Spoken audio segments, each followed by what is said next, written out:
வணக்கம். இந்தியால forex trading பண்றீங்களா? அப்போ இந்த விஷயம் உங்களுக்கு ரொம்ப ரொம்ப முக்கியம். கஷ்டப்பட்டு சம்பாதிச்ச பணத்தை டாக்ஸ் விஷயத்துல எப்படி சேஃபா வச்சுக்கிறதுன்னு தான் நாம இன்னைக்கு டீட்டெயிலா பார்க்க போறோம்.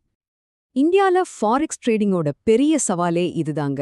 இது ஒரு லீகல் கிரே ஏரியால இருக்கு. அப்படின்னா என்னன்னா, நீங்க சம்பாதிக்கிற பணத்துக்கு கண்டிப்பா கணக்கு காட்டணும். ஆனா அதை எப்படி காட்டணும்னு ஒரு தெளிவான ரூல்ஸ் கிடையாது. இதனால தான் நிறைய ட்ரேடர்ஸ் பிரச்சனையில மாட்டிக்கிறாங்க. நீங்க எப்படி பணத்தை டெபாசிட் பண்றீங்கங்கறத பொறுத்து தான் உங்க டாக்ஸ் விஷயமே இருக்கு. நீங்க கிரிப்டோ மூலமா பண்றீங்களா இல்ல யுபிஐ பேங்க் டிரான்ஸ்ஃபர் மூலமா பண்றீங்களா? இந்த ரெண்டு வழிக்குமே டாக்ஸ் கணக்கு டோட்டலா வேற. வாங்க ஒன்னொன்னா பார்க்கலாம். சரி, இந்த குழப்பமான விஷயத்த சிம்பிளா புரிஞ்சுக்கிறதுக்காக நாம ஒரு ஸ்டெப் பை ஸ்டெப் கைட் மாதிரி பார்க்கலாம். முதல்ல பிரச்சனை என்னன்னு புரிஞ்சுக்கலாம். அப்புறம் கிரிப்டோ வழி, பேங்க் டிரான்ஸ்ஃபர் வழி, ஒவ்வொரு ட்ரேடருக்கும் என்ன செய்யணும், வருமானம் அதிகமான என்ன பண்றது, கடைசியா உங்களுக்கான ஒரு டாக்ஸ் சேஃப்டி செக்லிஸ்ட். இது எல்லாத்தையும் நாம கவர் பண்ண போறோம். சரி, முதல்ல கிரிப்டோ டெபாசிட் வரியா பாப்போம். இங்க தாங்க நிறைய ட்ரேடர்ஸ் ஒரு பெரிய தப்பு பண்றாங்க. அந்த ஒரு தப்புனால அவங்களுக்கு ஆயிரக்கணக்குல ஏன் லட்சக்கணக்குல கூட நஷ்டம் வரலாம். அப்படி என்ன தப்பு பண்றாங்க வாங்க பார்க்கலாம். 30%.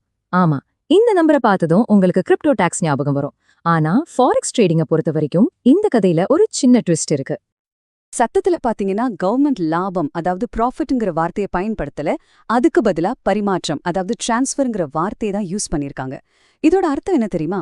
நீங்க 1,00,000 உங்க புரோக்கருக்கு டெபாசிட் பண்ணா உங்க லாபத்துக்கு மட்டும் இல்ல, அந்த முழு 1,00,000 30% டாக்ஸ் கட்ட வேண்டிய நிலைமை வரலாம். இப்ப இத பாருங்க, ரொம்ப தெளிவா புரியும். லெஃப்ட் சைட்ல நீங்க ஒரு எக்ஸ்சேஞ்ச்ல ட்ரேட் பண்றீங்கன்னு வச்சுப்போம். அப்போ உங்க லாபம் ₹20 மட்டும் டாக்ஸ் கட்டினா போதும். ஆனா ரைட் சைட்ல பாருங்க, அதே பணத்தை நீங்க உங்க ஃபாரெக்ஸ் புரோக்கருக்கு டிரான்ஸ்ஃபர் பண்ணும்போது அந்த முழு ₹120 டாக்ஸபிள் ஆயிடுது. பாத்தீங்களா எவ்ளோ பெரிய வித்தியாசம்னு? அது மட்டும் இல்ல, இந்த 30% டாக்ஸ் போக ஒவ்வொரு கிரிப்டோ டிரான்சாக்ஷனுக்கும் 1% டிடிஎஸ் வேற பிடிக்கிறாங்க. சோ நீங்க கிரிப்டோ வழியில போனீங்கன்னா உங்க செலவு ஏறிக்கிட்டே தான் போகும். இத மனசுல வச்சுக்கோங்க. சரி, அப்போ கிரிப்டோ வழி வேண்டாம்னா அடுத்த என்ன வழி? இப்போ நாம ரெண்டாவது, இன்னும் சொல்லப்போனா ரொம்ப பாதுகாப்பான ஒரு வழிட்டு போகலாம். அதுதான் பேங்க் டிரான்ஸ்ஃபர். யுபிஐ அல்லது பேங்க் டிரான்ஸ்ஃபர் யூஸ் பண்ணி உங்க ப்ரொஃபைலுக்கு ஏத்த மாதிரி எப்படி ஒரு நல்ல டாக்ஸ் ஸ்ட்ராட்டஜியை உருவாக்கலாம்னு பார்க்கலாம். நீங்க என்ன பண்றீங்க? ஒரு பிரைவேட் கம்பெனி ஊழியரா? இல்ல கவர்மெண்ட் உத்தியோகத்தில் இருக்கீங்களா? பிசினஸ் பண்றீங்களா? இல்ல இதுதான் முதல் தடவையா ஐடிஆர் ஃபைல் பண்ண போறீங்களா? நீங்க யாருங்கிறத பொறுத்து தான் உங்க டாக்ஸ் ஸ்ட்ராட்டஜியே அமைய போகுது. வாங்க உங்களுக்கு எது சரி வரும்னு கண்டுபிடிப்போம். ஓகே, இப்போ பொதுவா இருக்கிற 4 வகையான ட்ரேடர்ஸ், அவங்களுக்கான டாக்ஸ் அட்வைஸ் என்னன்னு கொஞ்சம் டீடைல்டா பார்க்கலாம். சரி, நீங்க ஒரு பிரைவேட் கம்பெனில வேலை செய்றீங்கன்னா முதல்ல ஒரு விஷயத்த தெளிவா புரிஞ்சுக்கோங்க. உங்க ட்ரேடிங் அக்கவுண்ட்டையும் சேலரி அக்கவுண்ட்டையும் ஒண்ணாக்காதீங்க. ட்ரேடிங்குக்குன்னு ஒரு தனி அக்கவுண்ட் வச்சுக்கோங்க. ஆரம்பத்துல ஒரு 40,000 50,000 பணமா டெபாசிட் பண்றது ஒரு நல்ல வழி. உங்க ஃபாரெக்ஸ் வருமானத்தை ஃப்ரீலான்சிங் வருமானம் அல்லது பிற மூலங்களிலிருந்து வரும் வருமானம் அப்படின்னு கணக்குல காட்டலாம். உங்க வருமானம் 20 லட்சம் ரூபாய்க்கு கம்மியா இருந்தா ஜிஎஸ்டி பத்தி இப்போதைக்கு கவலைப்பட தேவையில்லை. அடுத்து கவர்மெண்ட் ஊழியர்கள். உங்களுக்கு ரூல்ஸ் கொஞ்சம் ஸ்ட்ரிக்ட். அரசு விதிகள் படி நீங்க வேற வேலைகள்ல ஈடுபடக்கூடாது. அதனால உங்க பேர்ல அக்கவுண்ட் திறக்கிறது சரியா வராது. இதுக்கு ஒரு பொதுவான தீர்வு என்னன்னா, உங்களுக்கு ரொம்ப நம்பிக்கையான குடும்ப உறுப்பினரோட அக்கவுண்டை யூஸ் பண்றது தான். ஆனா இதுல இருக்கிற சட்ட சிக்கல்களை நீங்க தெளிவா புரிஞ்சுக்கிட்டு செய்யணும். ஃபைல் பண்ணும்போது பிரைவேட் செக்டர் ஊழியருக்கு சொன்ன அதே முறையா பின்பற்றலாம்.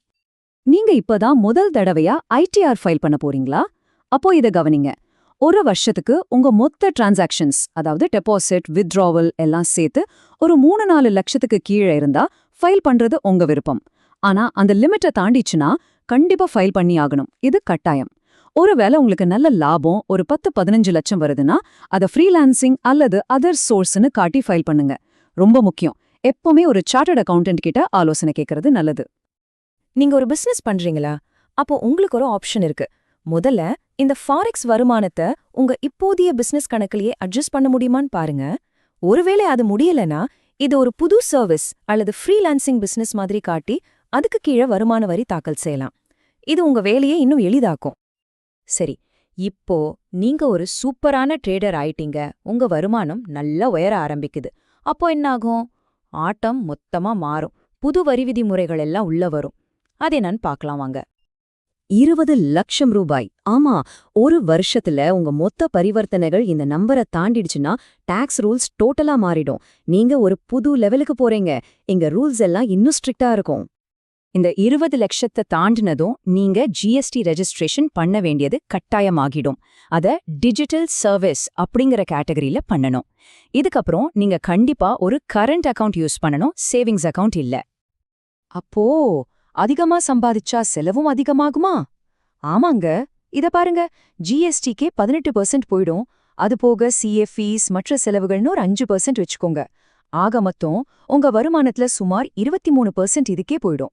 மீதி 77% தான் உங்க கைக்கு வரும். சோ அதிக வருமானம்னா அதிக பொறுப்புகளும் இருக்கு. சரி, எல்லாத்தையும் பார்த்துட்டோம். இப்போ கடைசியா நீங்க எந்த வகையான ட்ரேடரா இருந்தாலும் சரி, இந்தியால இருக்கிற ஒவ்வொரு ஃபாரெக்ஸ் ட்ரேடரும் சேஃபா இருக்கணும்னா சில விஷயங்களை கண்டிப்பா ஃபாலோ பண்ணணும். வாங்க அந்த செக்லிஸ்ட்டை பாத்திரலாம். இந்த 4 ரூல்ஸையும் நல்லா ஞாபகம் வச்சுக்கோங்க. 1. ட்ரேடிங்க்குன்னு எப்பவுமே ஒரு தனி பேங்க் அக்கவுண்ட். 2. டாக்ஸ் விஷயத்துல ஒரு நல்ல சிஏ கிட்ட பேசுங்க. 3. உங்க எல்லா ரெக்கார்ட்ஸையும் பத்திரமா வச்சுக்கோங்க, ஏன்னா 7 வருஷ டேட்டாவை கூட கேட்கலாம். 4. உங்க வருமானத்தை ஃப்ரீலான்சிங் அல்லது பிற மூலம் அப்படின்னு சரியா கணக்கு காட்டுங்க. இதுதான் உங்க சேஃப்டிக்கு ரொம்ப முக்கியம். கடைசியா ஒன்னு சொல்றேன். சரியா டாக்ஸ் ஃபைல் பண்றதுங்கிறது வெறும் சட்டத்துக்கு பயந்து செய்யறதில்ல.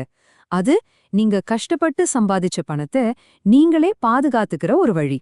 நீங்க லாபம் சம்பாதிச்சிட்டீங்க, ஆனா அத பாதுகாக்க தயாரா இருக்கீங்களா? யோசிச்சு பாருங்க.